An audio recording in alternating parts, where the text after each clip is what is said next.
HOA, Karen tried to kick me out of my own house. Cops shut her down. Imagine being in your own home, minding your own business, when the HOA president shows up at your door, demanding you leave your own property. For her guests. Yeah, sounds insane, right? Well, wait until you hear what the cops did next.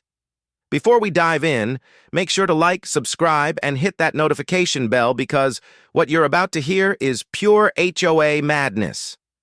It was a sunny Saturday morning, and I had just settled into my porch chair with a hot cup of coffee. My front yard looked perfect. Freshly mowed, trimmed hedges, flowers blooming. That's when I heard a sharp knock on the door. I opened it to find Karen, the HOA president, standing there in her sun hat and oversized sunglasses. Without even a hello, she barked, "You need to leave your property today.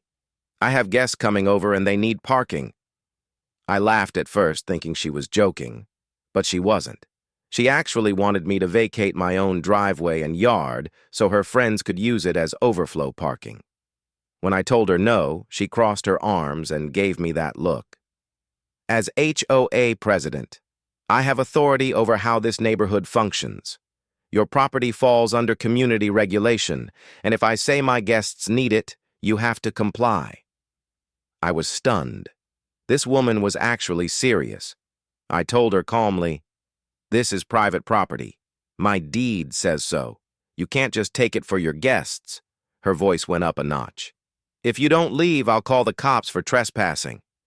I nearly spit out my coffee. Trespassing? On my own land? I told her to go ahead. And sure enough, she stormed off, phone in hand, dialing the police. About 20 minutes later, a patrol car pulled up. The officer stepped out, walked toward us, and asked what was going on. Karen rushed forward like she was about to win a prize. "Officer! This man is refusing to vacate his property so that my guests can park. He's violating HOA rules and disrupting community harmony." The cop's face was priceless. Confused, then annoyed. He turned to me and asked if I lived there. I showed him my ID, my deed papers, and even the mailbox with my name on it. Clear as day, I owned the house. Then the officer looked back at her. "Ma'am, this is his property. You can't demand he leave.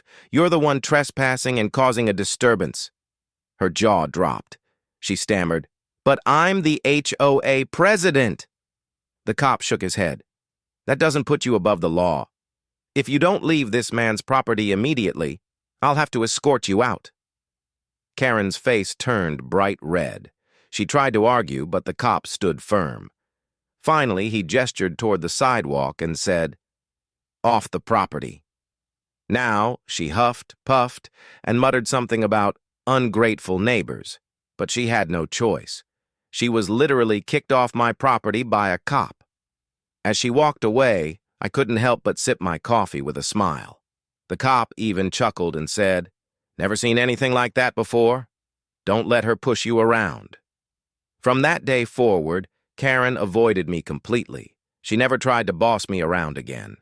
And every time I park in my own driveway, I remember the day the HOA president demanded I leave for her guests and ended up being the one escorted away instead.